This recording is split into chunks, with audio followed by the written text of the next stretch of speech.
धम्मं नमामि संघं नमामि। मी बुद्धाला शरण जातो, मी धम्माला शरण जातो, मी संघाला शरण जातो।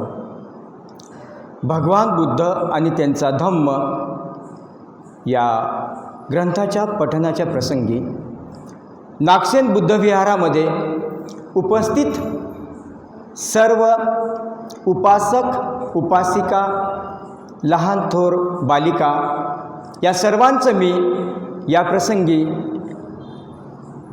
अभिनंदन करतो, स्वागत करतो आणि आपणा सर्वांचं जीवन आरोग्यदायी, सुखदायी, मंगलदायी, आनंदमय जाओ अशी तथागत भगवान बुद्धचरणी प्रार्थना करतो।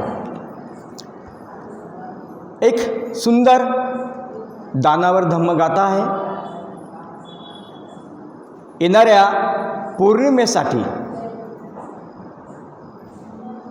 पौर्णिमा जी साजरी करायची आहे त्या पौर्णिमेसाठी युवा संवर्धन समिती व सर्व नागसेन बुद्धविहाराचे ज्येष्ठ संचालक मंडळ यांच्या आव्हानाला सर्व उपासक उपासिकांनी साथ देऊन भरभरून दान या ठिकाणी येत आहे।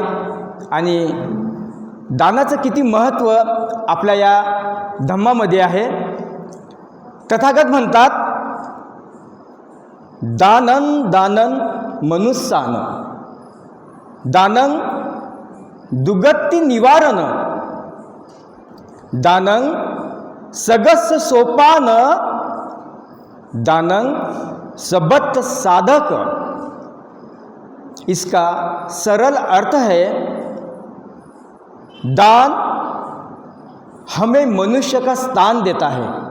बघा दानाला किती महत्त्व आहे। दान हमें मनुष्य का स्थान देता है, दान से दुर्गति का निवारण होता है। दान के कितने फायदे हैं।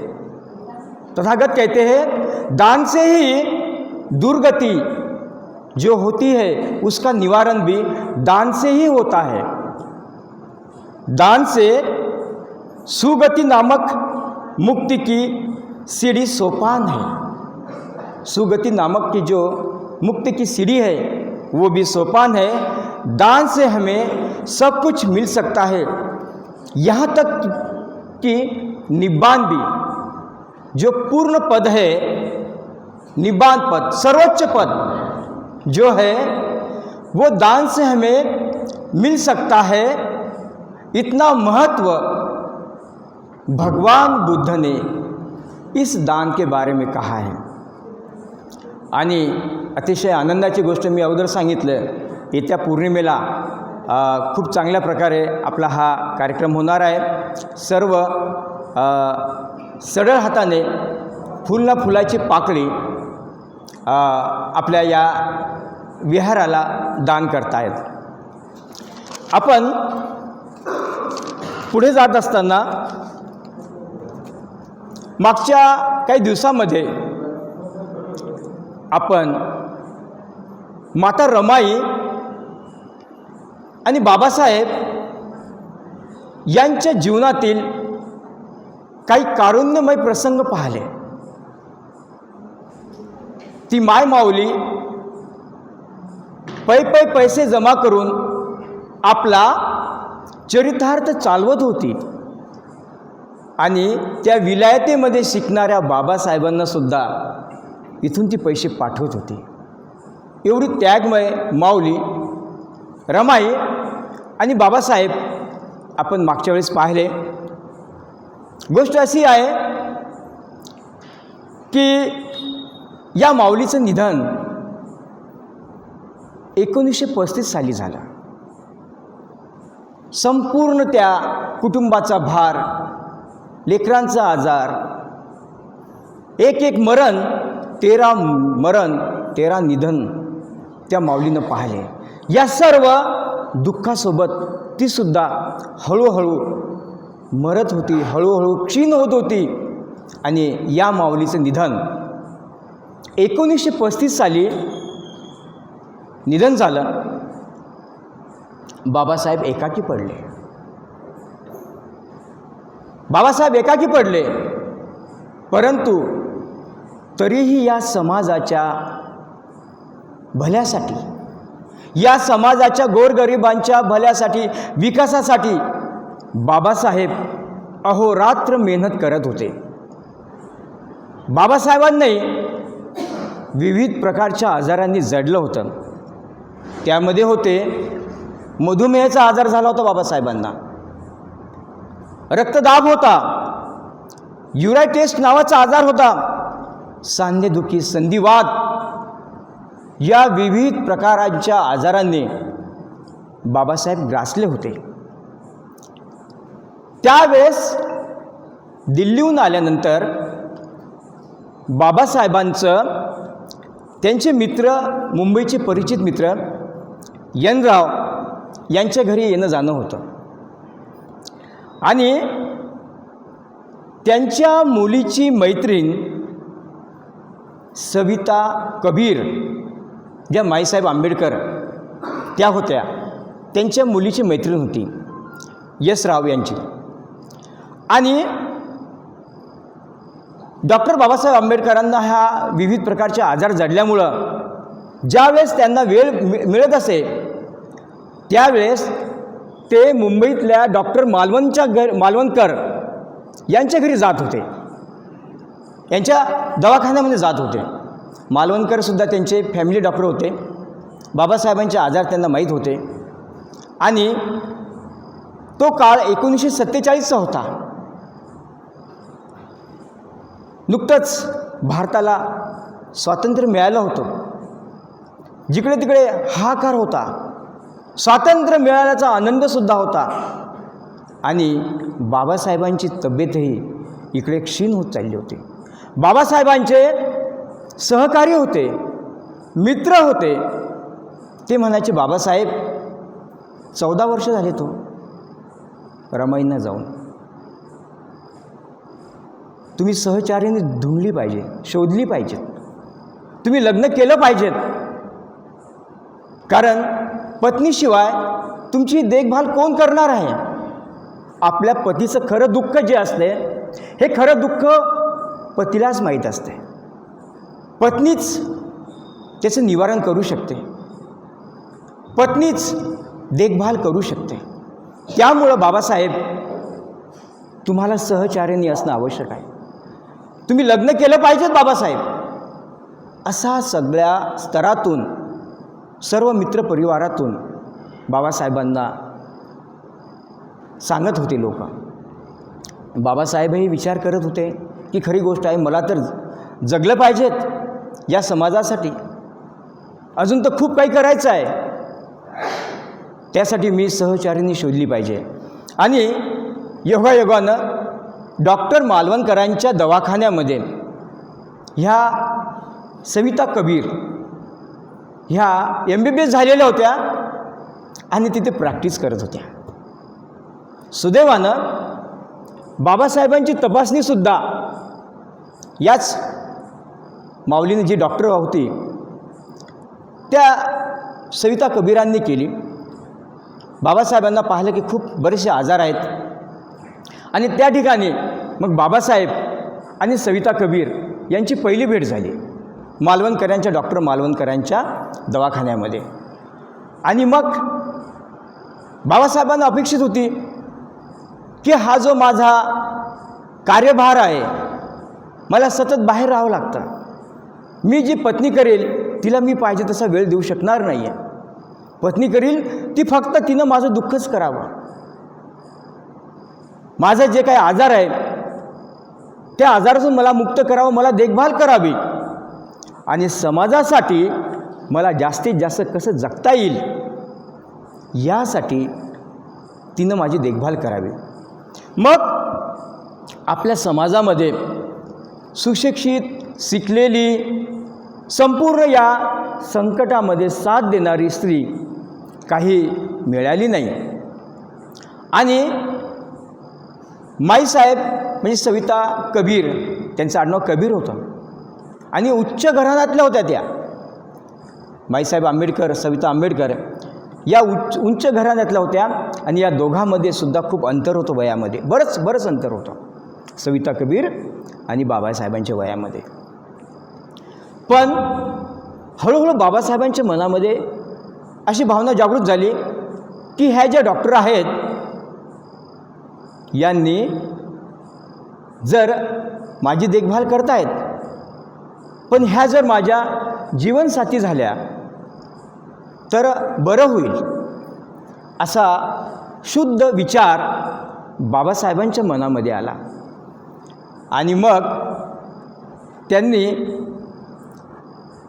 मायेसाहेबांना आपली इच्छा जी आहे की मला लोक म्हणतात, माझे समाज बांधव म्हणतात की तुम्ही लग्न केलं पाहिजेत. सविता माई बोलल्या, ठीक आहे म्हणे, बरोबर आहे म्हणे, पण ही सुरुवात मी तुमच्यापासून करत आहे.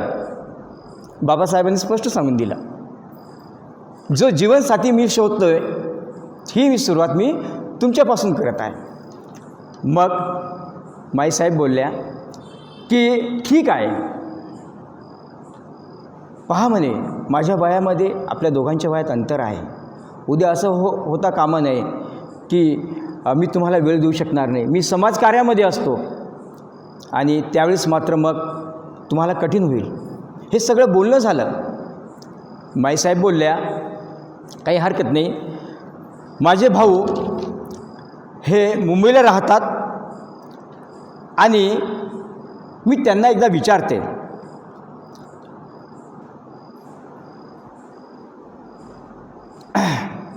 माईसाहेब आंबेडकर यांची भेट कशी झाली? 1947 साली पहिली भेट झाली. भारताला स्वातंत्र्य मिळून 3.5-4 महिने झाले होते. घटना बनवण्याच्या कामामध्ये बाबासाहेब व्यग्र होते. त्यावेळेस बाबासाहेब घटना तयार करत होते, व्यस्त होते. बराच काळ दिल्ली घटना बनवण्याच्या कामामध्ये बाबासाहेब व्यस्त होते, पण त्यांची प्रकृती तपासण्यासाठी ते मुंबईला गिरगावात यायचे डॉक्टर मालवणकरांच्याकडे. आणि डॉक्टर मालवणच्याकडे शारदा कबीर, त्यांना सविता म्हणत, शारदा कबीर म्हणायचे, ह्या डॉक्टर होत्या. यशराव हे मुंबईतील बाबासाहेबांचे मित्र होते. त्यांच्या मुलीचे मैत्रीण शारदा कबीर होत्या.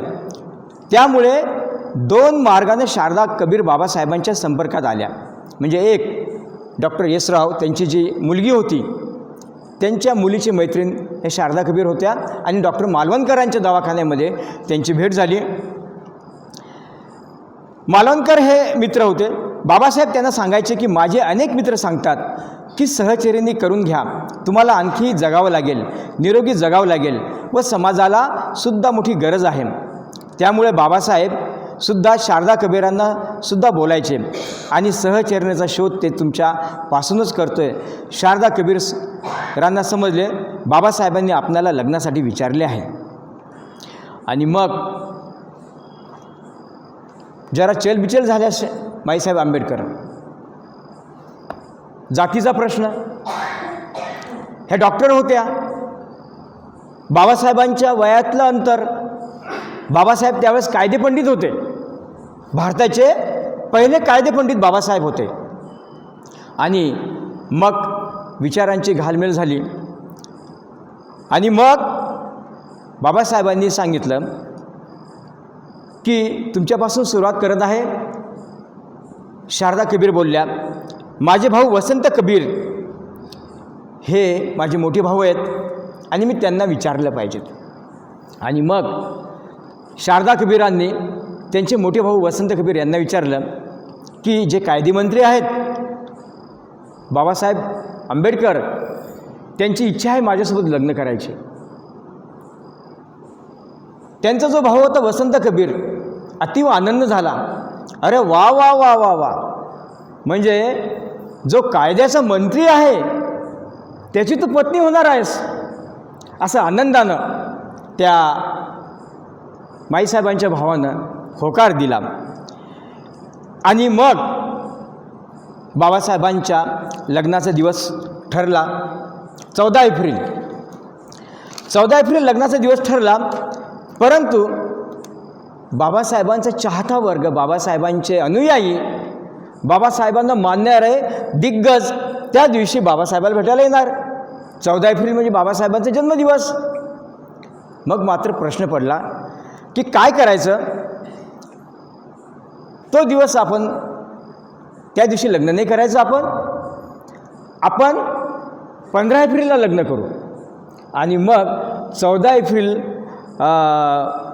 त्यांनी कॅन्सल केली आणि 15 एप्रिलला त्यांनी लग्न केलं. त्यांचे लग्न झाले. गुरुवारचा दिवस होता तो. आणि 15 एप्रिल 1948 साली बाबासाहेबांचं लग्न झालं. त्याच वेळेस गांधीजींची सुद्धा हत्या झाली होती. देशाची फाळणी झाली होती. संपूर्ण वातावरण तणावपूर्ण होतं. आणि इकडे बाबासाहेबांचं लग्न 15 एप्रिल 1948ला संपन्न झालं. लग्न संपन्न झाल्यानंतर बाबासाहेब आणि माईसाहेब हे डॉक्टर पंजाबराव देशमुख यांना भेटायला गेले. अशा प्रकारे लग्न संपन्न झाल्यानंतर पुढे त्या काळामध्ये बाबासाहेबांनी 1956 साली दीक्षा घेतली. त्यामध्ये माईसाहेबांचा फार मोठा सहभाग होता, सिंहाचा वाटा होता. त्यानंतर बाबासाहेबांनी संविधान लिहिलं. या संविधानामध्ये सुद्धा माईसाहेब आंबेडकर यांचा फार मोठा सहभाग होता. आणि नंतर 1956 साली बाबासाहेबांचं निधन झालं. निधन झाल्यानंतर मात्र माईसाहेब आंबेडकरांच्यावर फार मोठा दुःखाचा डोंगर कोसळला. 2 प्रकारे. एक, आपला पती निधन पावला याचं. आणि दुसरं, समाजाने आक्षेप घेतला. आपल्या समाजातील काही जे नेते होते त्यांनी आक्षेप घेतला की माईसाहेब आंबेडकरांनीच बाबासाहेबांचा घात केला, बाबासाहेबांना मारलं. अशा प्रकारे. एवढंच काय, मागे ही चर्चा सुरू झाली आणि माईसाहेब आंबेडकरांच्या समोरसुद्धा ही चर्चा सुरू झाली. लोक बोलायला लागले, तू आमच्या बाबाचा घात केलास, तू आमच्या बापाला मारलास. अशा प्रकारचा दुःखाचा डोंगर फार मोठा हा माईसाहेब आंबेडकरांच्या डोक्यावर उभा राहिला. लोक त्यांच्याबद्दल उघडपणे बोलू लागले, आक्षेप घेऊ लागले. त्यामुळे माईसाहेब अतिव घाबरल्या. आणि या घाबरल्यामुळे बाबासाहेबांचं जे दिल्लीमध्ये मेहरोली या ठिकाणी भूखंड होता, निवासस्थान होतं, त्या अज्ञातवासात जाऊन माईसाहेब तिथे राहू लागल्या. कारण उघडपणे लोक त्यांच्या विरोधात बोलायला लागले. प्रचंड लोक चिडलेले होते. या ठिकाणी काही काळ माईसाहेब राहिल्या होत्या. आणि मग अशा वेळेस मात्र दुसरा एक आघात झाला. भैयासाहेब आंबेडकरांनी कोर्टाचं दार ठोठावलं. कोर्टात गेले आणि सांगितलं, माईसाहेब ह्या वारसदार नाही आहेत, वारसदार मी आहे. या जे काही भूखंड आहे, जे काही संपत्ती आहे, या सगळ्या संपत्तीचा मालक मी आहे. अशा प्रकारची याचिका त्यांनी दाखल केली. त्यावेळेचे न्यायमूर्ती होते न्यायमूर्ती कपूर साहेब. हे न्यायाधीश होते कपूर. यांनी हा वाद जो आहे हा वाद कोर्टाच्या बाहेरच मिटवला. ते म्हणाले, अरे बाबासाहेबांना सगळं जग ओळखतं, सगळं भारत ओळखतो. बाबासाहेब सगळ्यांचे नेते आहेत. मी सुद्धा बाबासाहेबांचा फार मोठा एक उपासक आहे. आणि माईसाहेबांशी लग्न केलं हे तर सगळ्यांना माहीत आहे. माईसाहेब त्यांच्या विधिवत पत्नी होत्या. निर्धर आजारामध्ये माईसाहेबांनी एवढा मोठा आधार दिला बाबासाहेबांना. आणि आज तुम्ही माईसाहेबावरच आरोप करत आहात आणि हा जो सगळा भूखंड आहे, जी काही संपत्ती असेल त्याचे तुम्ही दावेदार सांगतात, हे कितपत योग्य आहे? मग माईसाहेब त्यांच्या पत्नी नव्हत्या का? त्यांचं लग्न झालं नव्हतं का? तुमचं हे वागणं योग्य आहे. आणि मग भैयासाहेबांनासुद्धा पटलं ते की बरोबर सांगतायत. नंतर माईसाहेब बऱ्याच काळ अलिप्त राहिल्या, लोकांसमोर आल्याच नाही त्या.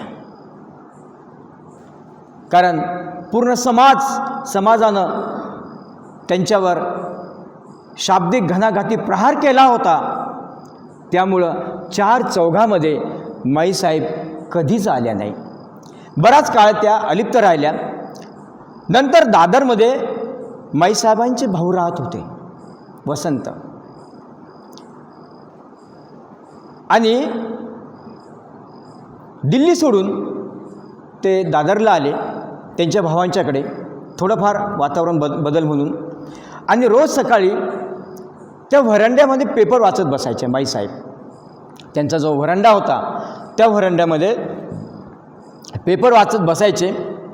आणि त्याच रस्त्याने डी बाविस्कर नावाचे गृहस्थ चैत्यभूमीवर जागेची देखभाल करायला जायचे. चैत्यभूमीचं काम सुरू होतं आणि त्याला पाणी देणं, डागडुगी करणं, काय देखभाल करणं, हे डी बाविस्कर हे गृहस्थ जात होते चैत्यभूमीवर. ते सैन्यातून निवृत्त झाले होते आणि भैयासाहेबांचे ते फार जवळचे होते.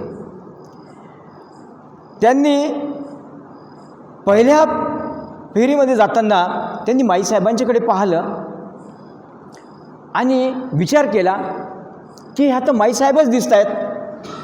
परंतु त्यांची हिंमत झाली नाही तिथे जायची. मग दुसऱ्यांदा जाताना मात्र त्यांनी मनात ठरवलं की काही असो, माईसाहेब असतील किंवा दुसरं कोणी असेल, आपण विचारायचंच. आणि मोठी हिंमत करून मग हे डी बाविस्कर त्या व्हरांड्यामध्ये गेले, त्यांना वंदन केलं आणि आपण माईसाहेब आंबेडकरच आहात ना? त्यावेळेस म्हणाल्या, हो, मी माईसाहेब आंबेडकरच आहे. आणि मग तेव्हापासनं माईसाहेब आंबेडकर या डी बाविस्करांनी हळूहळू जनतेमध्ये आणलं. ज्यावेळेस भैयासाहेब आंबेडकरांची 61वी जयंती होती, वाढदिवस साजरा करायचा होता, त्यावेळेस माईसाहेब आंबेडकर आवर्जून त्या कार्यक्रमाला आल्या. हळूहळू लोकांच्या मनात जो गैरसमज होता, ही जी नेते मंडळी होती यांच्या मनात जो गैरसमज होता तो हळूहळू दूर झाला. आणि माईसाहेब पुन्हा या जोमानं बाबासाहेबांचं जे मिशन होतं, बाबासाहेबांचं जे स्वप्न होतं, बाबासाहेबांचे जे कार्य होतं, त्या कार्यामध्ये माईसाहेब आंबेडकर जोमानं त्यांनी सुरुवात केली. आणि त्या काळामध्ये दलित पॅंथरचे राजा ढाले, रामदास आठवले, जवी पवार, नामदेव ढसाळ यांनी गुजरातमध्ये फार मोठा मेळावा घेतला. आणि त्या कार्यक्रमाला अहमदाबादला मोठ्या प्रमाणावर या मेळाव्याला अध्यक्षस्थान हे माईसाहेब आंबेडकरांना दिलं. आणि मग हळूहळू माईसाहेब आंबेडकर ह्या मोठ्या प्रकारे या समाजकार्यामध्ये लागल्या. जवळपास बाबासाहेबांच्या निधनानंतर माईसाहेब 60 वर्ष जगल्या. 60 वर्ष माईसाहेब आंबेडकरांनी हे काम केलं. आणि जे नामांतराचं जे मिशन होतं मराठवाडा विद्यापीठाचं, त्या मराठवाडा विद्यापीठाच्या नामांतरासाठी सुद्धा माईसाहेबांनी खूप मोठ्या प्रकारे कार्य केलं, खूप मोठ्या प्रकारे संघटना उभ्या केल्या. आणि नामांतराच्या या कार्यामध्ये सुद्धा माईसाहेबांचं खूप असं भरीव काम होतं. त्यांनी नामांतरासाठी आंदोलन केले. आणि जे राहिलेले ग्रंथ होते, हे राहिलेले ग्रंथसुद्धा बाबासाहेबांचे प्रकाशित व्हायचे जे ग्रंथ होते, ते ग्रंथसुद्धा माईसाहेबांनी प्रकाशित केले. लोकांच्या समोर आणले जे आम्हाला माहीत नव्हते. तर असा या माईसाहेबांचा जो इतिहास आहे तो इतिहास आपल्याला माहीत असला पाहिजे. 29 मे 2003 रोजी माईसाहेबांचं निधन झालं आणि त्या 90हून अधिक वर्षे जगल्या. तर असा हा जो दडलेला इतिहास आहे किंवा लोकांच्यामध्ये गैरसमज आहे तो आपण अभ्यासला पाहिजे, आपण जाणला पाहिजेत. तसं जर असतं तर दीक्षाच बाबासाहेबांना घेऊ दिली नसती. तसं जर असतं तर एवढं मोठं बाबासाहेबांनी संविधान लिहिलं. या संविधानामध्ये माईसाहेबांचा खूप मोठा सिंहाचा वाटा होता. असो, ज्याचे त्याचे विचार असतात. आपण काय जे चांगलं ते आपण घ्यायचं आणि ते आपण अभ्यासलं पाहिजेत, त्याची जाणीव आपल्याला असली पाहिजेत. आणि बाबासाहेबांनी या माऊलीला स्वीकारलं होतं. ब्राह्मण असून या माऊलीला बाबासाहेबांनी स्वीकारलं होतं. या माऊलीनं बाबासाहेबांचं सगळं दुःख निवारण केलं होतं. त्यामुळं आपल्याही मनामध्ये कुठेतरी हा करुणामय भावना त्यांच्याविषयी असायला पाहिजे असे या प्रसंगी मी आपणास सांगू इच्छितो. आपण वेळ कमी आहे, नियोजित ग्रंथही आपला संपला पाहिजेत. आपण ग्रंथाकडे वळूया. सरांनी, आदरणीय आयुष्यमान डोंगरदेवे सरांनी कालपर्यंत खूप चांगल्या प्रकारे वाचन केलं. आदरणीय सरांनी क्रोध आणि वैर, त्यानंतर लोभ आणि तृष्णा, क्लेश आणि द्वेष हे जे सर्व आपल्या धम्मातील गाथा आहेत, धम्मातील हा जो भाग आहे महत्त्वाचा, हा भाग आदरणीय डोंगरदेवे सरांनी खूप चांगल्या प्रकारे समजावून सांगितला. आज आपण पुढचा भाग पाहूया. प्रज्ञा, न्याय आणि सत्संगती. बघा किती महत्त्वाच्या गोष्टी आहेत. आपण हे जीवन जगताना, मग तो कोणत्याही धर्माचा असो, कोणत्याही जातीचा असो, कोणत्याही पंथाचा असो, त्यासाठी ही जी आचारसंहिता आहे, हे जे मूलतत्व आहेत, हे मूलतत्व तो गरीब असेल, श्रीमंत असेल, लुळा असेल, पांगळा असेल, त्यासाठी हे सर्व शीलतत्व, ह्या सगळ्या गोष्टी, ह्या सगळ्या गाथा तथागतांनी दिलेल्या आहेत. आचरण करणं हे आपलं काम आहे. त्यामध्ये प्रज्ञा म्हणजे ज्ञान, न्याय. एखाद्या कोणत्याही गोष्टी, साध्या साध्या गोष्टीचा आपल्याला न्याय करावा लागतो. आपल्या घरातसुद्धा न्यायानं घ्यावं लागते. आम्ही लहान होतो. आमचं घर जुन्या चिखलीत होतं, आपल्या सगळ्यांना माहीत आहे. आम्ही 6-7 भावंड आणि जेव्हा 6 भावामध्ये एकच बहीण. जेव्हा आमचे वडील यायचे तर त्यांच्या हातात थैली असायची आणि काही ना काहीतरी कोणता ना कोणता तरी खाऊ असायचाच थैलीमध्ये. आणि मग थैली आणल्याबरोबर जो कोणी पहिला घेईल त्याचा तो खाऊ असं व्हायचं. आणि त्या खाऊवरून भांडणं व्हायची आमच्या भावामध्ये. आई आमची शिक्षिका होती, बाहेरगावीच राहायची. आमची आजीनं आमचं जास्त पालनपोषण केलं. आणि जेव्हा वडील म्हणजे आईसारखेच प्रेमळ, जे आमचे मोठे नेते, आपले धम्म जे होऊन गेले ज्येष्ठ धोंडीजी जाधव, ज्यांनी अतीव असं धम्माचं कार्य चिखलीत नव्हे तालुकाभर केलं. ज्याला आपण धोंडीजी जाधव म्हणजे चालतं बोलतं विद्यापीठ होतं. चालता येत नव्हतं त्यांना, पण त्यांच्याकडचा जो संग्रह होता पुस्तकांचा, तो पुस्तकांचा संग्रह घरोघरी द्यायचे, वाटायचे. पैसे देवत बाबा, पुढच्या वेळेस दे. काय भावना होती त्यांची, काय त्यांचं ते योगदान होतं धम्माचं. ह्या गोष्टी आपण विसरू शकत नाही.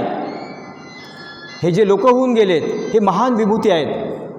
त्यातले धोंडीजी जाधव होते आणि आमचे वडील त्यांच्या कार्यामध्ये सहभागी होते. तर तो वडील आले की तो खाऊचा थैली घ्यायचे, आमच्यामध्ये मग भांडणं व्हायचे. चांगलेच भांडणं व्हायचे. मग निवाडा करण्यासाठी आमची बहीण असायची पुष्पा, जी सध्या मुंबईला आहे. तो खाऊ घ्यायची. आम्ही सगळे भाऊ आजूबाजूला बसायचो आणि आपापली डिश आपण घेऊन यायचो आम्ही, आणि थोडा तो खाऊ सगळ्यांना हे पाहायचो की कोणाच्या वाटीत काही थोडंफार जास्त जाते का वगैरे वगैरे. थोडंफार गेलं की मात्र मग तिथे तक्रार व्हायची. तर ते दिवस आता खाऊ आहे पण खाणार कोण नाही आहे, असे दिवस आलेले आहेत. आणि बाबासाहेबांच्या कृपेमुळे, तथागतांच्यामुळे आमचे दिवस बदलले जातात, आमचे दिवस बदलले जातात. पण ते दिवस प्रत्येकाचे, हे मी माझं सांगतो असं नाही, प्रत्येकाच्या घरातल्या ह्या गोष्टी आहेत. तर सांगत होतो न्याय. मग ती आमची बहीण न्याय करायची आणि सगळ्यांना बरोबर ती खाऊ द्यायची, भांडणं व्हायचे. त्यानंतर सत्संगती. आपलं जीवन जगताना मग तुम्ही कुठे असाल, तुम्ही नोकरीला आहात, तुम्ही मोलमजुरी करत असाल, तुम्ही कोणत्या एखाद्या व्यवसायात असाल, त्या ठिकाणी तुमचा मित्र, सत्संग, आजची ही संगत चांगल्याच व्यक्तीशी, संगत चांगल्याच मित्राशी. आणि आपल्याला सगळ्यात महत्त्वाचं माहिती आहे का, सगळ्यात महत्त्वाचं चांगला आणि वाईट माणूस ओळखता आला पाहिजे. ज्याला माणसं ओळखता आले ना त्यानं जीवन जगलं, त्याचं जीवन सफल. ज्याला योग्य वेळी निर्णय घेता आले ना तो सफल जीवनामध्ये. तथागत सांगतात सत्संगती असावी, चांगलेच मित्र असावे, अन्यथा नसले तरी चालतील, परंतु वाईट मित्राची, ज्याच्यामध्ये मत्सर आहे, ज्याच्यामध्ये हेवा आहे, ज्याच्यामध्ये लोभ आहे, अशा व्यक्तीशी, अशा मित्राशी कधी संगत करू नये. त्यामुळं सत्संगत ही सुद्धा अतिशय महत्त्वाची तथागत भगवान बुद्धांनी सांगितली आहे. बुद्धिमान व्हा, न्यायी व्हा, सत्संगती धरा. बघा किती सुंदर संदेश आहे. आपलं ज्ञान वाढवा, ज्ञानाच्या कक्षा वाढवा, न्याय करा, कुणावर अन्याय नका करू. न्यायाला विरुद्ध शब्द आहे अन्याय. न्याय करा म्हणजे काय, अन्याय करू नका. प्रकाश आला म्हणजे काय, अंधार गेला. जशा ह्या गोष्टी आहेत त्याच प्रकारे न्याय करा, अन्याय कुणावर करू नका, सत्संगती धरा. हा बौद्ध जीवन मार्ग आहे. बघा, मग हा जो जीवन मार्ग आहे, ही आचारसंहिता आहे, धम्म आचारसंहिता, ही सर्वांच्या साठी सारखी आहे. तो किती श्रीमंत असेल, तो किती गरीब असेल, किती दुर्बल असेल, कसाही असेल, जीवन जगताना या सगळ्या आचारसंहितेचं जर आपण पालन केलं, निश्चित आपलं घर सुसंस्कृत झाल्याशिवाय राहणार नाही. एवढी ताकद या आचरणामध्ये आहे. जो मनुष्य काय वर्ज्य करावे हे तुम्हाला दाखवतो, तो तुमच्या दोषाबद्दल तुम्हाला वाक्तांडन करतो. आणि जो बुद्धिमान आहे, अशा माणसाच्या मागून, ज्याप्रमाणे गुप्तधन दाखवणाऱ्या माणसामागून तुम्ही जाता, त्याचप्रमाणे तुम्ही जात राहा. अशा सत्पुरुषांचे अनुयायित्व हे तुमचे वाईट करणार नाही, भले करील. बघा किती सुंदर आहे. आपल्याला समजलं पाहिजे कुठे काय बोलायचं, कुठे किती बोलायचं, कुणाला किती मान सन्मान द्यायचा, कुणाचा किती आदर करायचा. अनादर तर नकोच, पण किती आदर करायचा, कुणाशी किती मैत्री करायची, हे आपल्याला समजलंच पाहिजे. म्हणजे आपण फसत नाही, आपलं नुकसान होत नाही. व्यवहार कुशल हे सुद्धा आपल्याला असलंच पाहिजे. म्हणून मनुष्य काय वर्ज करावे हे तुम्हाला दाखवितो. जो तुमच्या दोषाबद्दल तुम्हाला वाक्तांड करतो आणि जो बुद्धिमान आहे, अशा माणसाच्या मागून, ज्याप्रमाणे गुप्तधन दाखवणाऱ्या माणसामागून तुम्ही जाता, त्याप्रमाणे तुम्ही जात राहा. अशा सत्पुरुषांचे अनुयायित्व हे तुमचे वाईट करणार नाही, भले करील. जो चुकल्यास रागे भरतो, जो शिकवतो, अनुचित करण्याचा प्रतिबंध करतो, तो सुजनांना प्रिय आणि दुर्जनांना अप्रिय वाटतो.